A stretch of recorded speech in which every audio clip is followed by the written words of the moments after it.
All right, let's get right into it. We're going to talk about a super simple 20-second trick that you can use pretty much anywhere to physically, and I mean physically, calm your anxiety. We're not talking meditation or deep thoughts here, just a quick switch you can flip.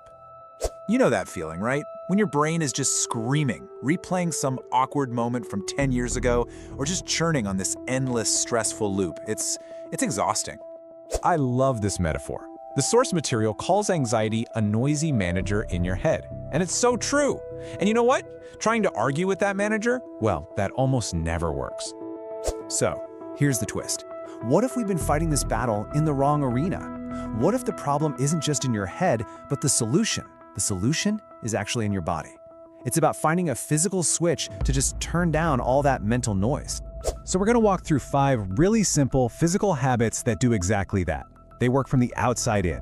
And you're going to want to stick around because that last one, well, that's the ultimate anxiety override. It's a total stealth move you can use when you can't do anything else. All right, let's flip that first switch. Hack number 1, the ear massage.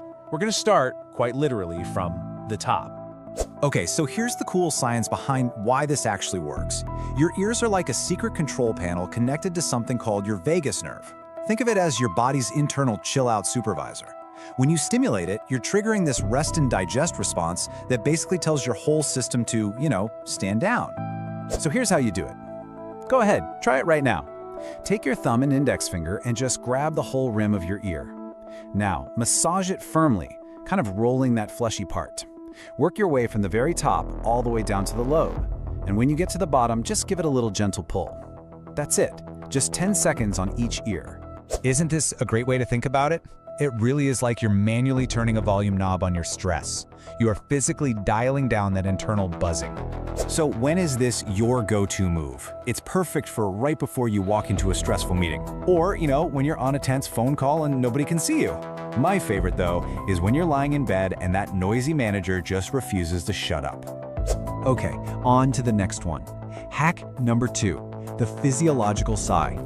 This one is all about breaking the #1 rule we've all been taught about anxious breathing. You know how everyone always says, take a deep breath when you're stressed? Well, it turns out that can actually be the wrong move. Taking a big, tense inhale first is like trying to pour more air into a balloon that's already about to pop. The right way? You start with a long, slow exhale. You gotta empty the tank first to make space for the calm. So here's exactly how it works. First, exhale everything through your mouth. Get it all out. Then, take a normal inhale through your nose, but right at the top, take one more quick little sip of air. Now, here's the magic part. Make your exhale long and slow, like twice as long as your inhale was. That's 1. You only need to do it 2 or 3 times. So what's actually happening inside your body when you do this? You are literally flushing carbon dioxide. Think of it like stress gas out of your system. That long exhale is basically hitting the emergency brake on your heart rate, telling your entire body it's time to calm down, right now. All right, so we've reset the top of our body, we've reset our core, now let's get grounded. Hack number 3, the grounding tap. The source calls anxiety future tripping, and that is just the perfect way to put it. Your mind gets lost in this terrible what-if disaster movie. So this next hack is all about yanking yourself out of that movie and back into the present moment.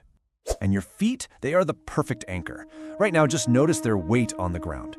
Then, keeping the balls of your feet planted, just subtly lift your heels up, and then gently and rhythmically tap them down. Do that for about 20 seconds.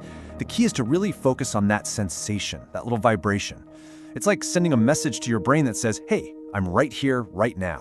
This is your go-to when you feel kind of dizzy or spaced out. That classic dissociated feeling you can get with anxiety. It's also awesome for when you're stuck waiting in line and feeling impatient, or just feeling untethered at your desk. It forces you out of your head and back into your body. Next up, we are targeting a major stress storage unit that most of us completely ignore. Hack number 4, the jaw release. So many of us clench our jaw without even realizing it. I'm probably doing it right now. So here's the release. Find that big chewing muscle. It's called the masseter. It's about an inch below your cheekbone. Now let your jaw just hang loose. Apply some firm, steady pressure there with your fingers, and then slowly open and close your mouth a couple of times. Just hold that pressure for about 10 or 15 seconds. And the effect? is surprisingly powerful. A relaxed jaw sends this massive all is well signal to your entire nervous system. I mean, think about it. It's almost impossible to feel totally panicked when your face is soft and relaxed. You're literally releasing your body's own stress vice grip. Okay, these are all fantastic physical tools. But what happens when you're in public?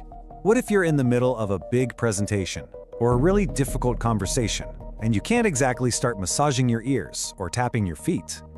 That is where our final hack comes in. This is the stealth ninja of anxiety tools. Hack number 5, the focus hijack. This one is all in your mind and your eyes. Nobody has to know you're doing it. First, just secretly pick one ordinary, totally neutral object around you. A pen, a light switch, a crack in the wall, anything. Now, for 20 seconds, your only job is to mentally catalog its details with intense curiosity. Like, what's its exact color, its shape, its texture? How is the light hitting it? Is it shiny or matte? Then, just take one slow, quiet breath and let it go. And here is the absolute genius of this technique. You are not fighting the anxiety. You're not trying to push it away. Instead, you're just giving your brain a different, totally non-threatening job to do. You're not saying, stop being anxious. You're just saying, hey brain, check out this really, really interesting doorknob. It's such a simple way to just pull your mental energy away from that fear center. So there you have it, your new anxiety toolkit. You've got the ear massage to calm your nervous system, the physiological sigh to hit the brakes on your heart rate, the grounding tap to pull you back to the present moment, the jaw release to let go of all that stored tension, and of course, the ultimate stealth tool, the focus hijack. And the most important thing to remember from all of this is that you do not have to just sit there and take it when anxiety hits. You now have real, physical, actual tools you can use to reclaim your calm. Because, it's not just about knowing these tricks, it's about actually using them. That's what makes the difference. So the only real question left is, which one of these tools are you going to use first?